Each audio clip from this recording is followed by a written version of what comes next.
One side of this butterfly sketch was done with Inktense pencil. The other one was done with watercolor pencil. Can you tell which side is which? Stay tuned and I'll tell you. Soluble pencils are a lot of fun to use. You can sketch a lot of cool things with them, like a butterfly. In this video, I'm going to compare Derwent Inktense pencils with Derwent watercolor pencils. These pencils are easy to confuse with each other. Even though the watercolor pencil is hexagon and the Inktense barrel is round and even a bit bigger, I kept getting them mixed up. I even wrote Inktense with the wrong one. I wrote it with the watercolor thing, and then I tried to erase it so it didn't quite blend like it should. But you can see after blending that on certain types of paper, the initial marks don't blend away. But you can remedy that with different types of surfaces, and I'll show you that a little bit later. But let's get started. Mostly I'm going to do the Inktense on this right side in the right wing and the watercolor on the left wing. I get mixed up a little later on that too, and I'll switch on that. But I'll be sure to let you know which pencil I'm using when.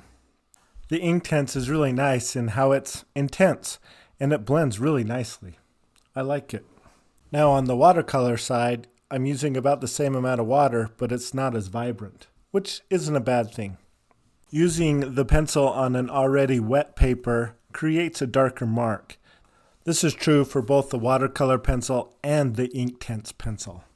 The reference photo I'm using was taken from the local Butterfly Biosphere. I really liked how the blue on this butterfly contrasted with the browns and thought it would be a good way to demonstrate these pencils. I'll show you a little bit more of these butterflies a little bit later on.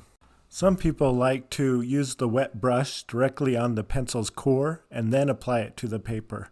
In fact, Inktense comes in blocks and also palette pans that you can paint directly from them like they were your traditional watercolor pans. It's fairly difficult to make dark color lighter, so I'm building up the colors one layer at a time. Working from the lightest colors first to the darkest colors last is usually the best way to use this water-soluble medium. But there's a trick to that too. Sometimes I like to leave the watercolor pencils dry. They're more opaque that way. I also find that whether wet or dry, the watercolor pencil stays largely the same color. So what you see is what you get. With Inktense pencil, it's harder to judge what it will look like after it gets wet. Part of that is because it's more transparent. Inktense claims to be permanent after it's wet. I'm going to show by running this big wet brush over this whole paper that it is usually the case. Remember, the Inktense pencils were on the right and the watercolor pencils were on the left. If you look closely, the watercolor pencil side re-wets a bit on the brown color. Alright, so the thing I don't like about this sketchbook paper is it seems to soak up a lot of the color. So I've become a fan of using this golden pastel ground on the paper. You can see that it says it's transparent and not opaque, and it's something you can just brush onto your paper and effectively create a rougher, less absorbent surface. I like to use a roller and apply it pretty liberally. It will dry clear, so there's no fear of losing the drawing I already have. After letting it dry, you can hear how much more scratchy the surface is when I apply that pencil. And I'm laying in the green here for the leaf with the watercolor pencil. For the black here, I did use the Inktense black on the right and the watercolor black on the left. You can see that the color gets pretty bright after you add water, but please remember it dries and it lightens up quite a bit. I like to use the precise brushwork around this, and the pencils allow you to do that. Here I'm adding some of the residual paint from the brush to do some of the shadows on the butterfly itself. It's nice that you can reuse some of that paint. Here you can see that it starts to dry and lighten up quite a bit. Now I'm going to put this into hyperspeed mode and show you that it's really something that you just have to layer upon layer, get the colors and the lights and darks how you light them. I used some blue for that background, and I'm putting in some of this green and different things just to kind of get that background nicer and darker and more contrast with the butterfly. As I get the background darker, the butterfly gets brighter. And here I'm doing some sepia, and it really does kind of make the butterfly wing pop at this point.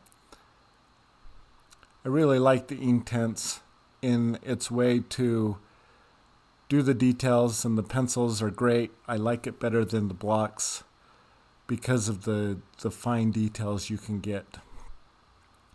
I'm using a really small brush here to mimic my fine point pencil, and that helps a lot too. It also controls the water flow. Again, less water is more precise. So the bigger the brush, the looser it is, and the more water you get. The smaller the brush, the tighter you get. So if you're interested, this butterfly is called the Blue Morpho. And unlike most butterflies, they don't visit flowers for nectar. They prefer to eat fermenting fruit instead. That's why there's a bunch of fruit on this plate, and why there's so many butterflies here.